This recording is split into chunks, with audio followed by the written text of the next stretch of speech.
ku soo dhowaada saaxiibayaal barnaamijkeennii ciyaaro halkaad kala socotaan waa Cawaalo Official Channel.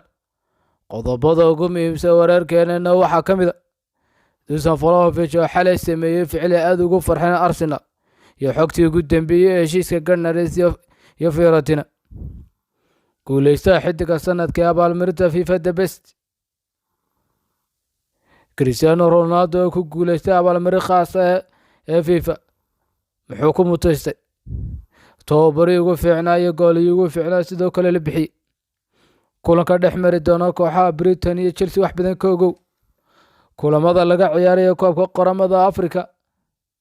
Zimbabwe oo qaabili doonta Guinea, Malawi oo wajihi doonta Senegal, Gabon oo ka hortagi doonta Morocco,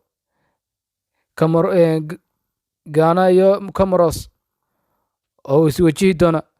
Barnaamijkan oo faahfaahsan daawasho waxaan saaxiibo aynu ku bilaabno koobka Afrika oo gabagaba ku dhow wareegyadii ugu dambeeyay groupiska la ciyaarayo. Xulka Zimbabwe iyo Guinea ayaa ku ballansan kulankoodii ugu dambeeyay wareegga gruubyada, iyadoo xulka Zimbabwe mar horeba macaslaamiyey koobka qaramada Afrika, halka Guinea ay leedahay 4 dhibcood ee hoggaanka Group B ay wada hayaan Senegal oo ay isku dhibco yihiin. Xulka Guinea ayaa u baahan guul ama barbaro si ay ugu soo baxaan koobka qaramada Afrika wareegga 16, iyadoo natiijadeedu ku xidhan doonto kulanka dhex mari doona Senegal iyo Malawi. Zimbabwe xilli ay ka badisay Guinea waxaa ugu dambeysay sanadkii 1953, halka Guinea ay guushii ugu dambeysay ay ka gaadhay Zimbabwe 2016. Xulalka qaramada Senegal iyo Malawi ayaa caawa fiidka isku wajihi doona kulankoodii ugu dambeeyay wareegga. Senegal ayaa iyadoo u baahan barbaro si ay ugu soo baxda wareegga 16, halka Malawi ay guul ugu soo bixi karto wareegga xiga. Labadan ayaa weligood ku kulmay koobka qaramada Afrika. Kulankan caawa dhex mari doona ayaa noqon doona kulankoodii ugu horreeyay ee koobka qaramada Afrika, iyagoo xitaa weligood aan isreebka koobka qaramada Afrika xitaa ku kulmin. Xulka Morocco ayaa qaabili doona xulka Gabon. Morocco ayaa mar horeba xaqiijisatay u soo bixitaanka wareegga 16, halkay Gabon guul ama barbaro ugu soo bixi karto. Labadan ayaa isku arkay 7 jeer isreebka koobka qaramada Afrika. 4 jeer oo ka mid ah waxaa guuleysatay xulka Morocco, halka 2 jeer ay guuleysatay Gabon, kulanka kalena ay ku dhammaysteen barbaro. Haddii kulanka dhex maraya Morocco iyo Gabon uu ku dhammaado barbaro, labadooda ayaa sidaa ugu soo gudbaya wareegga xiga. Xulalka Ghana iyo Comoros ayaa caawa wada ciyaaraya kulankoodii ugu dambeeyay wareegga gruubyada. Comoros ayaa mar horeba macaslaamaysay koobkan qaramada Afrika, halka rajada Ghana ay sidaa mid u sii badan aynay dhaamin. Comoros ay u baahan tahay guul, sidoo kalena haddii laga badiyo Gabon ee keliya ay ku soo bixi karto, weliba iyadoo 2 gool iyo wax ka badan sidaa ku badisa sidaas oo keliya ayaa ay ku soo bixi karta. 2 jeer oo keliya ayay isku arkeen isreebka koobka qaramada Afrika labadan xul. Ghana ayaa hal mar basay, marka kalena barbara ayaa ay ku kala baxeen.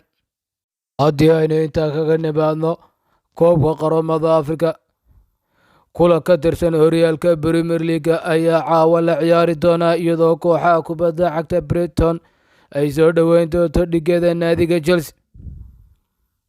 Naadiga Brighton ayaa haatan fadhiya kaalinta 9aad ee kala sarreynta horyaalka Premier League iyagoo 32 dhibcood leh, waxaanay ciyaareen 20 kulan, halka Blues ay ciyaartay 22 kulan ay ku jirto booska saddexaad iyadoo leh 43 dhibcood. Kadib guusha ay ka gaadhay tartanka FA Cup-ka is-araggoodii ugu horreeyay taariikhda bisha January 1933, Brighton marna kama ay badin. Brighton marna guul kama ay gaadhin 16 ciyaarood ee ugu dambeeyay ee wada ciyaareen waqtiga dheer muddo laga joogo. Blues ayaa guuldaro la'aan 13 kulan oo Premier League ay ka hortagtay naadiga Brighton, waana rikoorkeeda guuldaro la'aan ee ugu dheer ee hal koox ka haysato.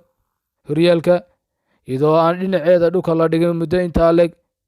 Chelsea ayaa dhibco lumisay 8 ka mid a 12 ciyaarood ee ugu dambeeyay horyaalka, iyadoo keliya 2 kulan oo keliya shabaqeeda ilaashatay. Dusan Vlahovic oo xalay sameeyey ficil aad ugu farxeen Arsenal iyo xogtii ugu dambeeyay heshiiskan ayaa aynu ka hadli doonaa. Weeraryahanka kooxda Fiorentina Dusan Vlahovic ayaa xalay sameeyey tallaabo aad ugu farxeen taageerayaasha kooxda aadka loola xidhiidhinayo Arsenal xilli lagu waday in koox bedelasho sameeyo gudaha suuqan bishan January.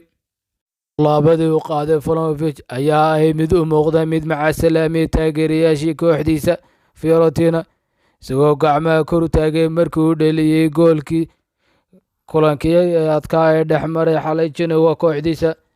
Sida ka muuqda sawirka, Vlahovic uu taagay gacmaha kaasoo ixtiraam muujinaya kooxdiisa.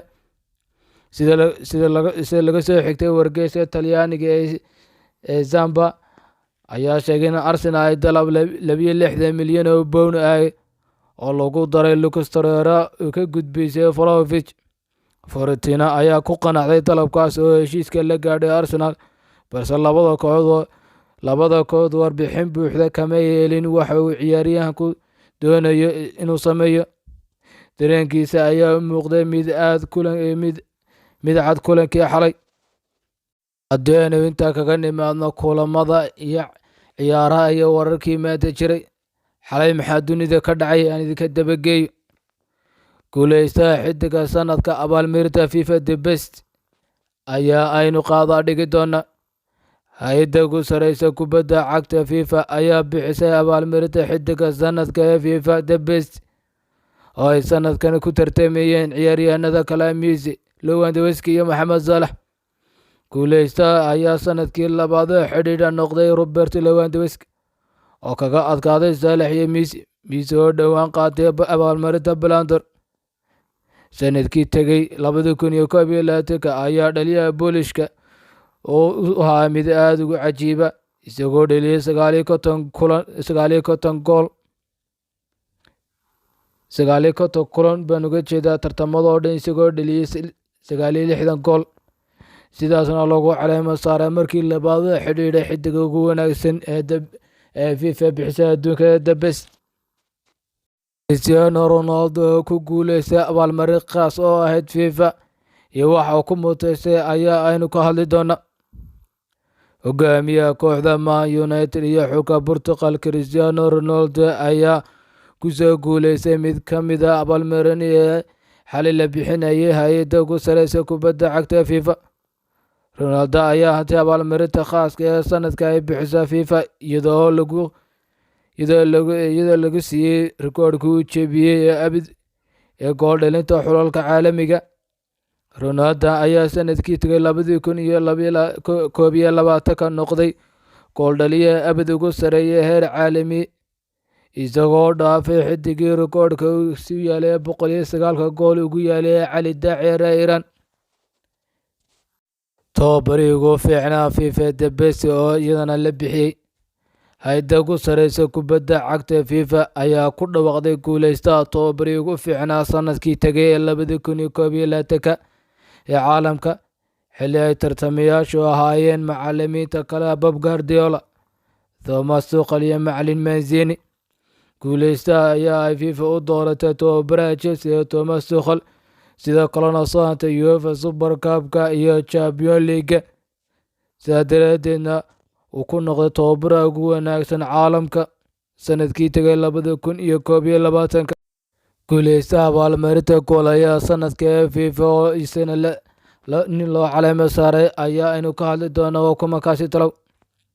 Hay'adda ugu sareysa kubadda cagta FIFA ayaa isaguna ku dhawaaqday guuleystaha abaalmarinta goolayaha sanadkii tagay ee 2021 ugu fiicnaa caalamka. Tartamayaasha ayaa kala ahaa Manuel Neuer, Edouard Mendy, Donnarumma, Alisson Becker iyo Peter Schmeichel. Guuleystaha ayaa noqday xiddiga Blues ee Mendy, cajiiba ku soo qaatay isagoo tartanka UEFA Champions League inay hataan door weyn ku lahaa islamarkaana keliya 4 goolo keliya laga soo dheliyay xilli ciyaareedkii hore ee tartankaas. barnaamijkeeni ciyaaruhu intaas ayuu ka egi. fadlan haddii aad nagu cusubtahay subscribe saar, haddii hore noola jeegto like sharta ku darsiina faafi barnaamijkeenan si uu gaadho asxaabta jecel kubadda cagta. mahadsanid.